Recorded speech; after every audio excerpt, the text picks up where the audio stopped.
I know kind of the board addressed having in-person comments. CSE at 504 totally makes sense to have Zoom. They're about an hour long, sometimes even shorter. So taking a whole day off of work, I can see why parents prefer Zoom conferences for that. Parent-teacher conferences. I think if you're living it, you need to realize that you had increased involvement with your Zoom parent-teacher conferences because parents had no other way to be involved because of the pandemic. So now, when you take that out of the equation, in-person conferences are exactly what the term says, in person. We want to go in, we want to see the schools. I want to kind of envision what my son's day looks like. Walking down the hall, going into the cafeteria, going into his room. I want to see his work, I want to see other students' work.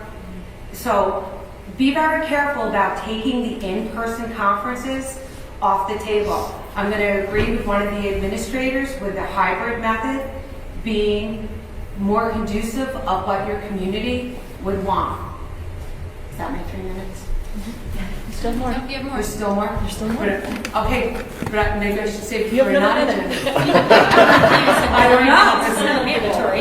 The field trip's going to make it really, really quick because I did send an email and I sent it to all of the principals.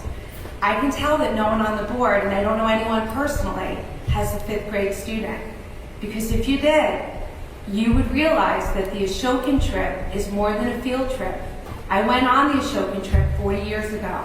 And if you live in this community, you know it's part of this community. It's a rite of passage. So now here's where the communication slips. Parents did not know it was off the table a month ago. Parents were still going to the PTA meetings thinking that it was definitely a viable option. No one thought that it could be overnight, but we still thought it was a viable option. So now on 2/15, we sent an email home that said that it was canceled because of COVID-related issues. I called Ashokan. I spoke to Dan. 33 school districts in the lower Hudson Valley have booked that trip and confirmed it. So now it's the rumor mill, because now people are saying, no, it's the teachers who canceled the trip. No, it's the administrators who canceled the trip. No, it's because the Ashokan requires vaccines. No, the Ashokan requires masks. All false. I want to say this one thing. Teachers do not make any decisions without it being approved by administration. And now I'm going to leave you with this. In my school district, when it's for the kids, we have a motto: make it happen. Make it happen. We are all aware of it at this point. I want to put back down to something one of the board members just said about parent involvement in the Princeton plan. There are some things that the parents aren't even aware of. We don't know that they're questions yet. And I want to caution you, too many times as educators, me being one, we make policies, but we don't live those policies.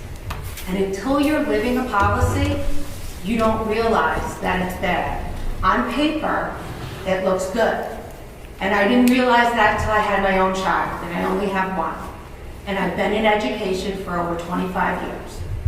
So be mindful that there are questions that parents still don't know that they have about the Princeton plan. And we're making policies, and unless you have an elementary school child, you're not living them.